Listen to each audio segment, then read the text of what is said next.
안녕하십니까. 사회복지사 1급을 담당하는 고병갑입니다. 자, 이제 벌써 우리가 여름이 지나고 가을이 이렇게 오면서 많은 분들의 학습자들의 그 심리를 상당히 불안하게 만드는 때가 됐습니다. 할 수 있다라는 자신감이 있으면서도 왠지 그 책이 손에 잡히지 않는, 자, 이걸 제 책임으로 그 불안한 심리를 좀 평안하게 이렇게 이끌어가도록 할 겁니다. 자, 2019년도를 대비해서 지금 남아있는 날짜도 그렇게 많이 남아있지 않지요. 그래서 제가 좀 간략하게, 우리 시험이라고 하는 것은 100점 만점의 성적순으로 몇 등까지 자르는 것이 아니라 절대평가, 소위 준거 기준평가에, 준거 지향평가에 의해서 교시당 40점, 그리고 평균 60점 이상이면 합격자로 설정하는 바로 이런 시험 아니겠습니까? 그렇기 때문에 제가 미리 말씀을 드리지만은 2019년도를 통해서 합격증을 받고 싶으시다면 저를 믿어주시고, 어떤 저를 믿어주신다는 것은 제가 만든 책을 믿어주시고, 그리고 기본 전제는 여러분 스스로가 나는 할 수 있다 라고 하는 이런 그 스스로에 대한 믿음, 우리는 믿음으로 시작을 해야 됩니다. 뭐 종교적 얘기가 아니라 어쨌든 자신감이라고 할 수 있지요. 그렇기 때문에 나의 자신, 나 자신에 대한 믿음과, 그리고 이 강의를 이끌어가는 고병갑이라는 사람에 대한 믿음, 그리고 그 중에서도 또 고병갑이가 썼다고 하는 교재에 대한 믿음을 가지고 여러분들이 따라만 주신다면 뭐 당연히 합격은 뭐 당연히 온다라고 합니다. 그런데 많은 분들이 이렇게 제가 말씀을 드렸음에도 불구하고 욕심을 좀 내셔서 막 100점 만점으로 고득점으로 이렇게 속도를 내고 계시는데 오히려 그것은 점수를 맞는데 방해가 될 겁니다. 제가 교재를 진행하다가 빼놓고 가면 출제 비중이 약한가 보다 라고 하고 넘어가 버리시면 됩니다. 그냥 넘어가세요. 궁금해하지도 마시고. 거기에서 빼놨다고 하더라도 뭐 다른 데서 못 보거나 그러진 않을 거니까 빼놓은 영역은 그냥 넘어가시면 됩니다. 그래서 궁금해하지도 마시고 믿어주시면 됩니다. 자, 어쨌든 우리가 2019년도 시험에 대비해서 첫 강의 시작하겠습니다. 1교시 1영역, 인간행동과 사회환경이 되겠는데, 인간행동과 사회환경이라고 하는 것은 보통 크게 4개의 영역으로 나누어서 출제 범위를 살펴볼 수가 있습니다. 우리가 25개의 문항에서 인문의 영향에서 사회복지에서 첫 번째를 왜 인간행동과 사회환경을 잡았을까? 바로 이 인간행동과 사회환경의 관계라는 것은 이건 심리학의 영역이라고 할 수가 있습니다. 때문에 심리학이라고 하는 것은 인간을 이해하고자 하는 영역인데, 인간이라고 하는 것은 환경으로부터 결코 자유로울 수가 없는 존재 아니겠습니까? 그러다 보니까 인간은 환경 속의 인간이라는 것을 기본 전제로 해서 인간이란 어떤 존재인가? 인간행동, 그리고 어떤 환경 속에서 인간은 살아가게 되는가? 사회환경, 이렇게 해서 엮어서 2개의 틀로 나누고 있습니다. 출제 비중은 인문의 영역, 이론 기초의 영역, 발달 기초의 영역, 그리고 환경이라고 하는 사회환경의 영역으로 이렇게 나눠볼 수가 있습니다. 한 2년 전부터 출제 경향이 좀 달라진 것이, 종래는 인문의 영역에서 2문제, 그리고 사회환경의 영역에서 3문제 정도 이렇게 출제가 되고, 나머지 10문제를 가지고 이론 기초와 그리고 발달 기초, 이렇게 해서 10문제를 가지고 출제를 했었는데, 큰자에는 인문의 영역에서도 한 3문제 정도를 끌어올리는 것 같고, 그리고 사회환경의 영역에서 약 4문제 정도를 끌어올리는 이런 그 약간 변화가 보이는 특징을 살펴볼 수가 있습니다. 어쨌든 인문의 영역이라고 하는 것은 나 출제되는 것이 인문의 영역, 여러분이 알고 있지만 인문의 영역에서는 출제되는 것이 인간 발달의 원리에서 반드시 한 문제가 출제가 됩니다. 인간 발달은 어떠한 원리라고 하는 것은 인간이라면 동서고금을 막론하고 누구나 다 똑같은 이런 특징을 가지고 인간은 성장 발달해 간다라고 할 때 그것을 정리한 것은 인간 발달의 원리라고 하는데 반드시 출제가 되지요. 또 그런가 하면 또 한 문제는 인간 발달 이론을 왜 공부하는가? 사회복지 실천에는 인간 발달 이론이 어떠한 도움을 주는가를 보여주는 겁니다. 거기에서 한 문제가 나옵니다. 그리고 0.5의 영역이라고 하는 것은 아주 드물게지만 인간 발달이라고 우리가 보통 설명을 하지만 그 용어와 혼용되는 용어에는 무엇이 있는가? 성장, 성숙, 학습, 사회화 또는 발달, 이런 용어인데, 그런 용어는 어떨 때 이게 쓰게 되는가? 를 가지고 한 1이라고 할 수는 없지만 0.5의 수준에서 출제 비중을 가지고 있다고 합니다. 그래서 3은 아니지만 2.5개의 수준에서 2개가 나왔는데 근자에 좀 출제위원들이 욕심을 내는 듯 합니다. 다음에 우리가 본다면은 이론 기초 생각해 보세요. 이론 기초 여러분들이 모르는 건 아닙니다. 자, 한번 우리가 정신역동 파트에서 프로이드 하나, 에릭슨 하나, 아들러 하나, 융하나, 정신역동에서 벌써 4문제가 나와 있지 않습니까? 그다음에 인지 발달 영역에서 나오는 것이 바로 일로 쓰는 것이 피아제. 근데 피아제는 한 2, 3년 동안 연거푸 3문제씩 나옵니다. 어쨌든 그래도 우리가 하나로 보겠습니다. 그리고 홀버그의 도덕성 발달 이론이 나와도 안 나왔다고 해서 0.5지만 피아제 것을 좀 써서 하나로 쓰겠습니다. 6문제 나와 있잖아요. 그리고 행동주의 심리학, 행동주의 이론에서 바로 스키너 안 볼 수 없지요. 반두로 안 볼 수. 벌써 8문제 나오지 않았습니까?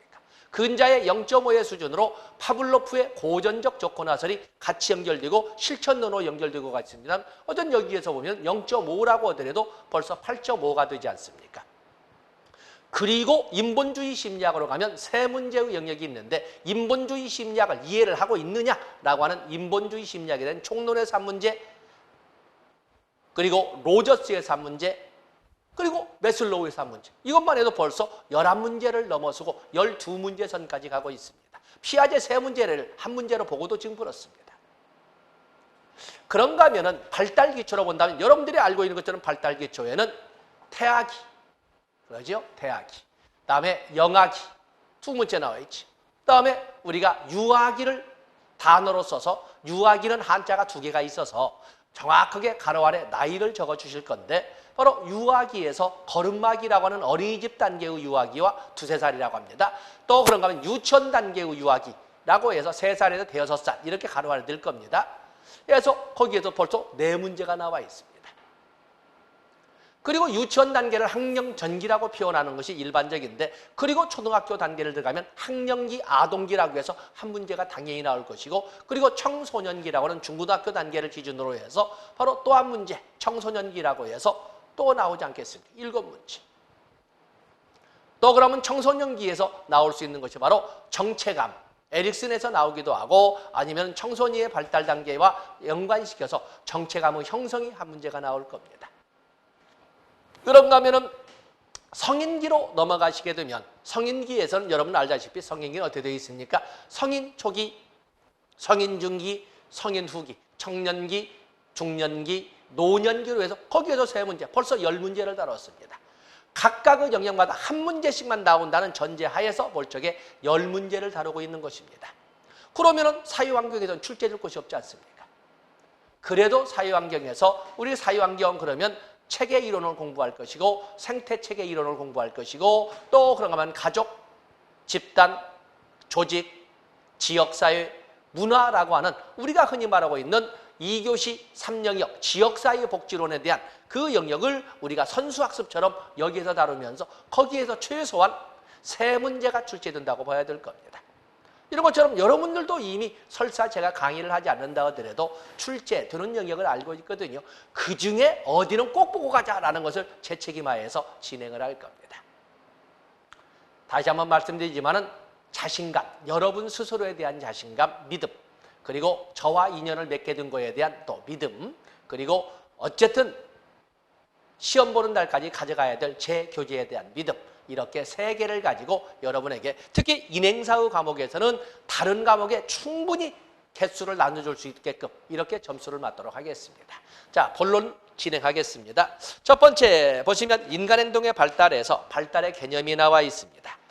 자, 인간 발달이라고 되어 있는데 발달이라고 해서 여러 가지로 설명을 하고 있지만 거기 문장에서 2번, 3번에 3번으로 보겠습니다. 발달은 크기의 변화, 비율의 변화, 새로운 특징의 획득, 낡은 특징의 소실과 같은 특징을 보여준다. 자, 이렇게 함축적으로 설명할 수 있지 않겠습니까? 또 그러면 인간의 성장 발달이라고 하는 것은 누구나 설명을 하지만 당연히 내려받은 소질, 부모로부터 내려받은 유전적 소질과 그리고 살아가면서 겪게 되는 환경 속에서 갈고 닦아지는 이러한 변화, 새로운 특징의 획득과 낡은 특징의 이런 낡은 그런 특징의 소실 이런 것들을 우리가 같이 해서 유전과 환경의 상호작용의 결과라고 하는 걸 누가 모르겠습니까? 그래서 1번 발달의 개념은 배경 지식 정도로 봐주시고 자, 2번째 0.5의 출제 비중을 가지고 유사 개념을 봐야 됩니다. 바로 이제 이 유사 개념을 우리가 정리를 해보시면 자, 인간 발달을 보면 첫 번째가 용어를 구별. 인간 발달이란 용어와 유형화되고 혼용되고 있는 것은 거기에 보면 성장이 있고 성숙이 있고 그리고 학습이 있고 또 사회화도 있으면 지면도 그만 쓰게 발달이 있고 그렇습니다. 우리가 혼용되는 용어로서 성장이라고 하는 것은 신체적 측면에 초점을 둔 신체적 측면에 양적 팽창을 이렇게 성장이라고 합니다. 키가 크고 몸무게가 늘어나고 하는 이런 이 교재에서 우리가 다룬 것처럼 크기의 변화나 비율의 변화를 이렇게 크기나 비율의 변화를 이렇게 성장이라고 합니다. 그에 비해서 성숙이라고 하는 것은 생리적인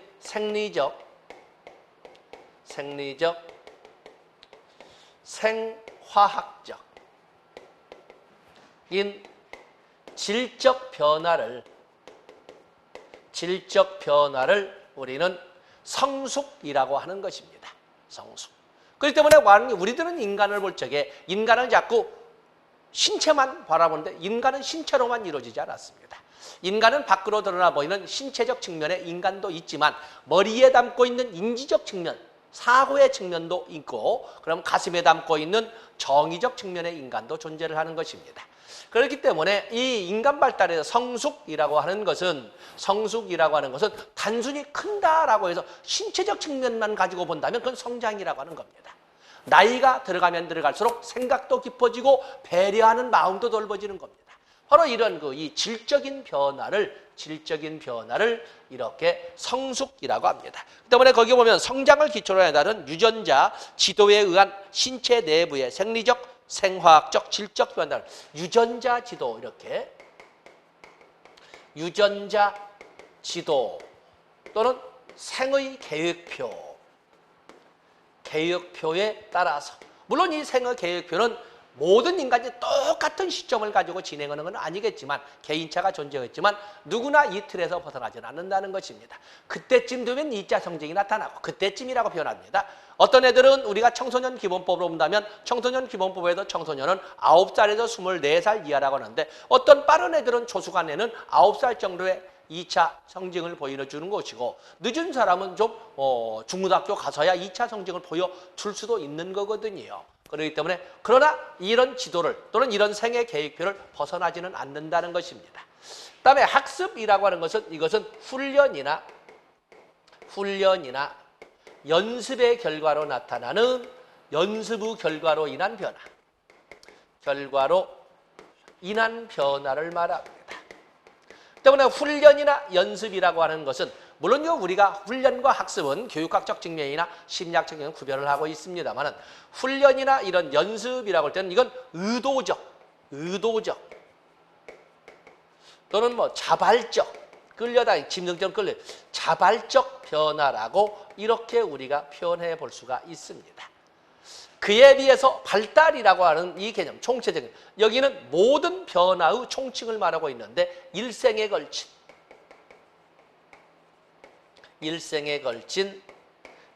걸친입니다. 변화의 총체를 말합니다. 변화의 총체. 당연히 일생에 걸친 변화의 총체에는 하강적 변화도 있고 또 그런가 하면은 상승적 변화도 있습니다. 하강적 변화도 있고 상승적 변화도 있습니다. 물론 우리가 보면 신체적 측면의 성장에 가까운 신체적 측면의 발달은 가장 먼저 골격근이 약해지고 피부가 노화되고 기능이 퇴화하고 그러지 않겠습니까? 엔트로피가 진행이 될 거예요. 그에 비해서 인지적 측면이나 배려와 같은 정의적 측면의 발달이라고 하는 것은 늙어 죽을 때까지 깊어지고 넓어지게 될 거예요. 신체적 측면에 엔트로피가 있다 하더라도 인지적 측면이나 또는 정의적 측면에 네겐트로피가 더 크기 때문에 인간은 그걸 상쇄시키고도 늙어 죽을 때까지 커간다라고 하는 것입니다. 자, 여러분 보다시피 이 성장과 성숙이라고 하는 것은 인간이라면 누구나 커간다 이거죠. 커간다. 우리가 말할 때 커간다. 자연 발생적 변화를 말하지 않겠습니까? 그에 비해서 학습이라고 하는 것은 스스로 본다면 크려고 한다. 크려고 한다. 또는 부모나 선생님의 입장으로 본다면 키우려고 한다. 이렇게 우리가 표현하지 않겠습니까? 자, 이걸 모두 합한 개념을 바로 여기 바로 발달이라고 이렇게 해서 정리를 해놓은 것입니다. 인간은 이렇게 커가는 것입니다. 그 외에도 이와 유사한 개념으로 뭐 사유화도 있고 그렇습니다만 여러분 참고해 보시고, 다음에 반드시 나오는 것이 바로 인간 발달의 원리가 되겠어요. 오른쪽 페이지에 보시면 인간의 발달의 원리 그리고 인간 발달의 기제를 이렇게 한 면에 적혀있지만 바로 여기에서 무조건 나옵니다. 무조건 나온다고 보셔야 돼요. 그러다 보면 인간 발달의 원리. 사실은 이 학습을 할 적에 인간 발달의 원리. 수험생들에게는 보통 번호로 제시하게 되면 1, 2, 3, 4번 정도가 학습어휘가 딱딱딱 규격화되어서 참 좋습니다. 더욱이나 우리는 시험이 오지선다다 보니까 사지선다 정도에서 오면 아주 마음이 편해서 쑥쑥 들어오는데 거기에다가 오지선다라는 걸 감안해서 조금 마음을 불편하게 만들어서 5개 정도를 제시하면 좋은데 그렇게 모든 것이 5개로 정리되지 않지 않습니까? 그래서 여기 인간 발달의 원리가 너무 양이 많아서 그래서 목차를 2개로 실질적으로 따로 주장한 인간 발달의 기제는 정보모 박사가 제시한 걸로 따로 정리를 했습니다만 다 여기 있는 것은 모두 인간 발달의 원리. 동서고금을 막론하고 어떤 인간이라도 이 원리에서 벗어나지는 않습니다. 자, 이거 같이 쓰겠습니다. 인간 발달이라고 하는 것은 상호 작용성을 갖습니다.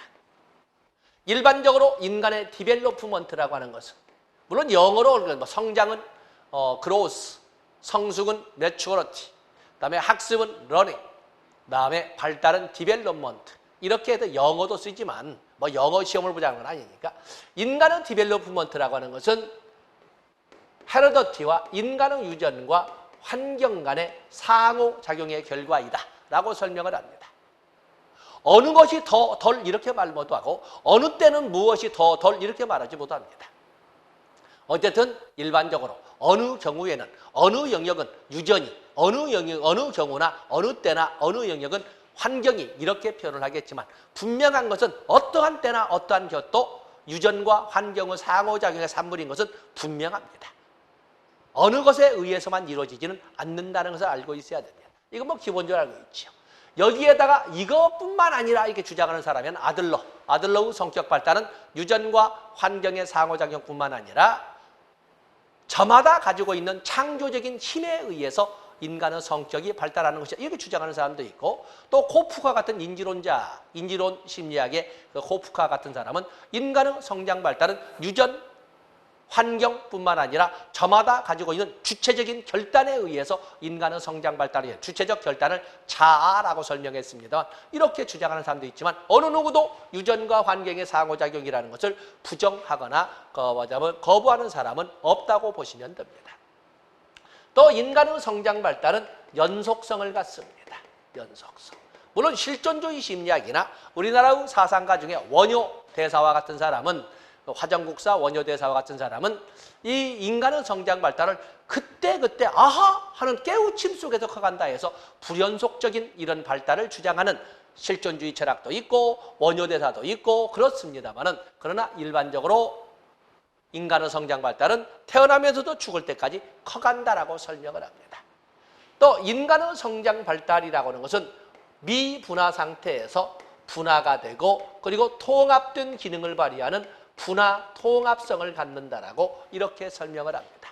미분화 상태에서 분화가 되고 인간은 그 태아기를 보더라도 그야말로 난자와 정자의 결합에 의해서 미분화 상태의 하나의 핵을 이루고 그것이 분화가 되면서 생후 1개월이면 소화기관이나 심장이 등장을 하고 생후 2개월 정도가 되면 얼굴에 윤곽이 보이면서 눈, 코, 귀등이 이렇게 얼핏 보이고 생후 3개월이 되면 팔다리나 손가락, 발가락에 흔적이 나타나고 이렇게 해서 분화되어 가면서 이렇게 커가게 되고 나중에는 이것이 통합된 이런 기능을 발휘하게 되는 모습으로 나타납니다.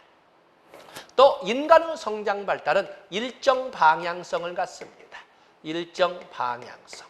가장 출제가 잘 되는 거지요. 어느 인간을 막론하고 인간은 각자 자기 맘대로 가지 않아요. 어느 인간이나 이 인간들은 일정 방향성을 가지고 상부에서 하부로, 중심부에서 주변부로, 그리고 중추신경에서 말초신경으로, 큰 근육에서 작은 근육으로, 또 그러면 일반 기능에서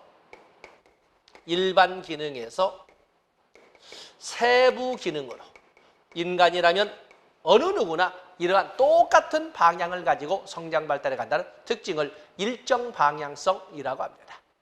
모든 인간은 이처럼 유전과 환경의 상호작용 속에서 연속적으로 분화되고 통합되어 가면서, 그리고 일정 방향성을 가지고 성장 발달하지만 문제는 불규칙성을 가지고 있다는 것입니다. 불규칙성을 동요성이라고 합니다. 이 말은 뭐냐면 인간의 성장 발달은 처음부터 끝까지 일정한 기울기를 가지고 나타나는 것이 아니라는 것입니다. 어떤 때는 가파르게 성장 발달하다가, 이 가파르게 성장 발달하는 시기를 우리가 결정적 시기라고 합니다. 가파르게 성장 발달하다가 어떤 때는 지지부진하거나 아예 성장 발달이 정체되는 플루토, 소위 고원 현상으로 나타나고, 또 지지부진한 현상으로 나타나고, 신체적 측면은 거꾸로 또 꺾어지는 현상으로 나타나고, 이렇게 불규칙성, 동요성을 가지고 있다고 합니다. 또 그러면 인간의 성장 발달은 당연히 개인차를 가지고 있죠. 개인차를 가지고 있고, 인간의 성장 발달은 나이가 들어가면 들어갈수록 예언이 곤란해집니다. 예언곤란성. 이 예언곤란성은 좀 양면적으로 봐야 됩니다. 이 예언곤란성은 거시적으로 볼 적에는, 우리가 거시적으로 본다면 이것은 예언이 가능합니다. 예언 가능하죠. 동서를 막론하고, 동서 고금을 막론하고, 앞으로도 인간들은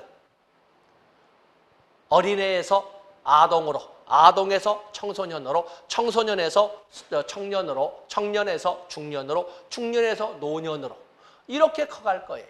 자, 그것을 모르는 사람이 누가 있겠습니까? 그러나 미시적으로 보면 예언이 곤란합니다. 미시적 또는 섬세하게 세분화해서 본다면 뭐 때문에 예언이 곤란하다고 할까?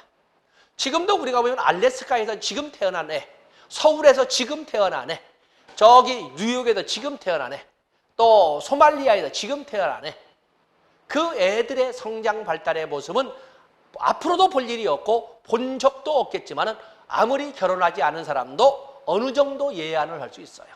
아이고, 집안이 좀 덥겠네. 아니면은 집안 전체가 전부 집안 전체 상황이 전부 즐거워하겠네부터 시작해서 이런 것을 애들이 어느 정도 아이고 한 6, 7개월 지나면 집안이 엉망이 되겠네 뭐 이거부터 다 알 거예요. 한 서너 살까지는 거의 예언합니다. 그런데 서너 살이 지나게 되면 애들이 어떤 방향으로 커갈까? 아스팔트권에서 태어난 애들은 아스팔트권에서 시간 개념을 가지고 커갈 것이고, 그에 의해서 슬로우 모션으로 이런 환경이 이루어진 지역에서는 야생으로 아니면 바닷가로 아니면 빙하로 이렇게 뛰어다니면서 삶의 기초를 닦기 시작할 거예요. 어떤 방향으로 커갈지 모르는, 바로 이것은 바로 뭐 때문에? 바로 이 환경이 어떤 환경에 노출될 줄 모르기 때문에 미시적으로 섬세하게 보면 예언이 곤란하다고 하는 겁니다. 그래서 거시적으로 본다면 예언할 수 있죠. 다 예언할 수 있습니다. 다 청년기를 넘어서 성인기가 되면 부모의 입장, 단지 그것이 문화권에 따라서 어디는 10대 중간이면 결혼을 해서 엄마가 되는가 하면 어느 때는 우리와 같은 선진국 같은 데는 보통 30대가 넘어야 그야말로 결혼을 하게 되고 엄마가 되고 이러지 않습니까? 또 그런가 하면은 인간의 성장 발달은 결정적 시기가 있습니다.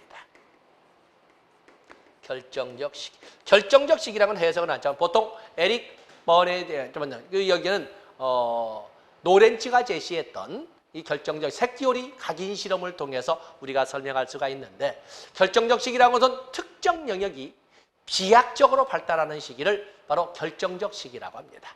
이성에 대한 사랑은 아무 때나 싹 트는 것이 아니에요. 특정 시기라고 하는 사춘기, 청소년기가 되면은 그때 다 등장하는 거예요. 특징이 등장하는 거거든요. 그렇기 때문에 이 결정적, 이것은 어느 인간이나 똑같습니다.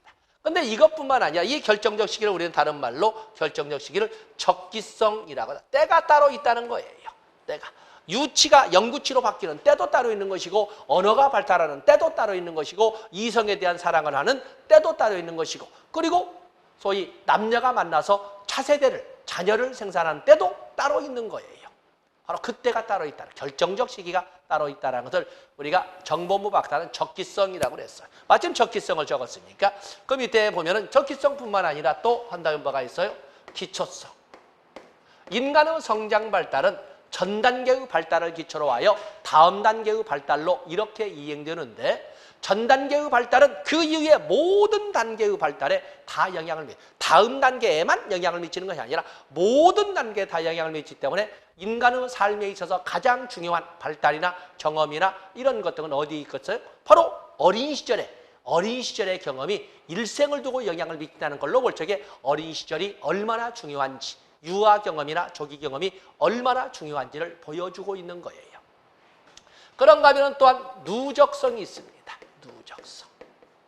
인간의 성장 발달은 전 단계의 발달을 기초로 하여 다음 단계의 발달이 이루어집니다. 전 단계의 발달이 튼실하다면 다음 단계의 발달도 튼실할 가능성이 높은 것이고, 전 단계의 발달이 만약에 부실하다면 다음 단계의 발달도 기초가 부실하니까 다음 단계도 부실할 수가 있다라고 하는 건 누적성이고, 이걸 에릭슨은 점성의 원리라고 설명을 했던 거였어요.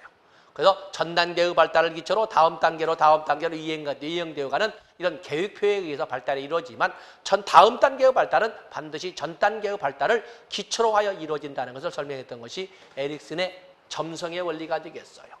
그렇다고 해서 발달할 때 결정적 시기, 적기성으로 그 당시에 발달하지 못했다고 해서 다음 단계에, 다음 생에 발달하지 못한다라는 것은 아닙니다. 그러나 분명한 것은 클 때 커야 하는데, 클 때 크지 못한 것을 나중에 아무리 투자를 많이 하고 투입을 많이 한다고 해도 클 때만큼 클 수는 없다라고 하는 것을 불가역성이라고 합니다. 아무리 나중에 투자를 해도 클 때만큼 과거로 되돌려서 거꾸로 돌려서 역이죠. 거꾸로 역. 그래서 어드버스를 한다고 해도 클 때만큼 크게 할 수는 없다라고 하는 것을 불가역성이라고 하는 것입니다. 그래서 여기 불가역성. 자, 이런 것을 여기는 적기성과 더불어서 정보문 박사는 인간 발달의 기제라고 해서 같이 이렇게 누적을 했습니다. 그래서 여러분들 교재에서 두 번째 페이지는 반드시 나오는 문제입니다. 반드시 나오는 영역이라고 해서 가지고 가시고, 그 중에 출제가 잘 되는 일정 방향성과 불규칙성을 따로 해설을 붙여놨습니다. 다음에 페이지를 넘어가 보시면 사회환경을 보는 관점이 나와 있는데, 사회환경을 보는 관점. 뭐든 사회환경이라는 문장은 길게 나와 있으면 어떤 환경 속에서 크느냐. 우리가 보면 인간의 본성을 성선설, 성악설, 성무, 선악설 이렇게 때 인간의 심성이라고 하는 것은 어디에서 만들어진다? 타고난다 라고 하는 것은 성선설, 선악설이고, 아니다, 환경 속에서 만들어지는 것이다 라고 하는 것이 성무, 선악설, 환경 만능설이 되겠어요. 어떤 멍석 위에 올리냐에 따라서 분명히 다르거든요. 여러분도 공부해서 알지만 전국에 있는 모든 행정구역에는 파락군은 존재를 합니다. 파락군은 강남에만 파락군이 존재하는 것이 아니라 전국에 있는 모든 행정구역에 파락군이 존재합니다. 어느 멍석 위에 올릴 것이냐, 어떤 환경에 내 자식을 노출시킬 것이냐라고 하는 것은 부모의 책임이에요. 그렇기 때문에 그 환경에다 맹모 삼천지교를 생각해 보세요. 어떤 환경에 노출이 되느냐에 따라서 장례 지내는 흉내만 지내던 맹자, 아니면 장사하는, 즉 우리가 좀 삐끼라고 표현하지요. 소위 장사, 물건 사러 오는 사람 데려다가 안내해주고 푼돈 받는 그런 흉내를 내는 맹자, 책 잡고 글 읽는 흉내를 내는 맹자, 다 환경에 따라 달라지지 않습니까? 그런 것처럼 오늘날 환경으로부터 자유로울 수 있는 인간은 아무도 없습니다. 바로 이제 그것을 환경 속의 인간이라고 설명을 하는데, 거기 보시면 사회환경의 개념 좋고, 거기에 보면은 인간은 사유적 동물이라고 하는 것처럼 인간과 사유의 배경 또는 환경과의 관계성이 얼마나 중요한가를 보여주는 것을 인간은 사유적 존재이다라고 설명을 합니다. 이때 보시고 다음에 2번을 보시면 인간 발달 이론의 사회복지 실천에 대한 기여가 나와요. 거기에서 한 문제가 나옵니다. 뭐 모든 문장을 다 여기에 첨가를 시킨 건 아니겠지만 거기 보시면 생활주기를 순서대로 정리할 수 있는 준거틀을 제공한다. 그래서 여러분들은 이미 모든 학자들이 획일적인 단계로 설명하지는 않지만 보통 우리가 사회복지 교육에 대한 통론으로 설명할 때 태아기, 영아기, 그리고 걸음마기, 학령전기, 학령기, 청소년기, 청년기, 중년기, 노년기로 일생을 이렇게 나누어서 인지적, 정의적, 사회적, 신체적 발달의 특징을 쭉 나열하고 있는 거예요. 바로 이 여기 나오는 생활주기를 순서대로 정리할 수 있는 준거틀을 제공해 준다. 또 임신에서 사망의 길이까지 인간들은 각각의 생애주기에서 어떤 과업을 수행해야 되는가라고 하는 발달과업이 무엇인지를 제시해주고 그 발달과업을 알고 있어야 도움이 필요한 아동에게, 도움이 필요한 노인에게, 도움이 필요한 청소년에게 필요한 발달과업에 필요한 도움을 줄 수가 있는 거예요. 전생애에 걸쳐 일어나는 안정성과 변화의 과정을 설명할 수 있다. 알 수 있는 것이고 생활 전이에 따른 전이라고 하는 것은 선행학습이나 선행경험이 후행학습이나 후행경험에 미치는 영향력 또는 영향력을 미치는 것을 바로 전이라고 합니다. 전이에 따른 안정성과 변화를 파악할 수 있다. 이 생활전이의 개념을 반영한 인간 성장 발달의 원리를 우리는 누적성이라고 한다든지 또는 기초성 또는 점성의 원리로 설명할 수가 있는 것입니다. 특정 발달 단계에서 특징적으로 나타나는 발달적 요인을 설명할 수 있다. 그렇기 때문에 청소년기에 부모에 대해서 자꾸 불퉁불퉁하고 자꾸 말 딱 닫고 자기 혼자 생각에 닫혀서 주변 환경에 가장 가까운 환경인 부모나 형제와 의사소통을 단절하고 하는 것은 그 시기 몇 년간의 특징이에요. 걔가 그때 부모와 말을 않고 부모에게 맨날 불평불만한다고 해서 평생 그러는 것은 아니에요. 그런 것을 반영할 수 있다. 특징적으로 나타나는 발달적 요인을 설명해 준다. 발달을 구성하는 신체적, 심리적, 사회적 요인을 파악할 수 있다. 이전 단계의 결과가 다음 생활 단계에 미치는 영향을 파악할 수 있다. 4번과 생활 전이란 말로 같이 설명할 수가 있습니다. 또 그런가 하면 이전 단계의 결과에 의해 형성된 각 단계에서 성공과 실패를 설명할 수 있다. 왜냐하면 점성의 원리에 의해서 전 단계의 발달, 이번 단계가 실패한 이유는 뭐 때문에 그럴까라고 하는 것을 전 단계의 발달이라든지 이런 걸로 설명할 수가 있고 그것이 반영된 정책적 표현에서 우리가 나오는 것이 바로 이제 우리가 사회적 배제와 같은 단어를 쓸 수가 있는 거거든요. 또 그러면 개인적 발달상의 차이를 파악할 수 있다. 이런 등 이것만이 있는 것이 아니라 인간 발달 이론이 사회복지 실천에 미치는 이런 영향력의 예로서는 이런 것을 들어볼 수 있다라고 설명할 수가 있습니다. 지금 저와 첫 번째 강의를 진행을 하면서 간략하게 쓸데없이 문장은 다 있거나 그러지는 않았습니다만 간략하게 이렇게 살펴봤는데 바로 여기에서 최소한 두 문제가 나온다는 걸 여러분들 명심하시고 가지고 가셔야 됩니다. 특히 우리가 판서한 내용에 대해서는 당연히 가져가시고 인간 발달 이론이 미치는 영향력에 대해서는 판서는 하지 않았지만 여러분들이 핵심 단어를 체크해 가면서 한번 효독수를 좀 넓혀봤으면 좋겠습니다. 자, 이 시간 여기까지 하고 다음 시간부터는 이론 기초로서 프로이드의 정신 분석 이론부터 시작하도록 하겠습니다. 고맙습니다.